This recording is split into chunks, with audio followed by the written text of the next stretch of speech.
ఆయనకి ఏం పేరు పెట్టాలి నాకే అర్థం అవ్వలేదబ్బా.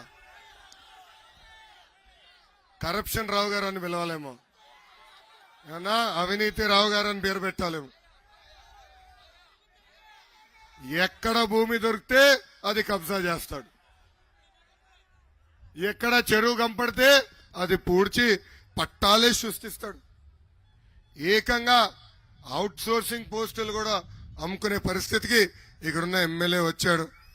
అసలు రాష్ట్రంలో ఒక పెద్ద సైకో జగన్ ఉన్నాడంటే ఇక్కడ నియోజకవర్గంలో ఒక చిన్న సైకో అవినీతి రావు గారు ఉన్నారు.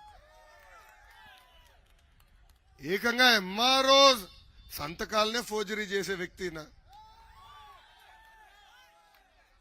అసలు ఇంత ఇలాంటి ఎమ్మెల్యే నేను ఆంధ్ర రాష్ట్రంలోనే కాదు కదా, దేశంలోనే నేను ఎక్కడ చూడదా.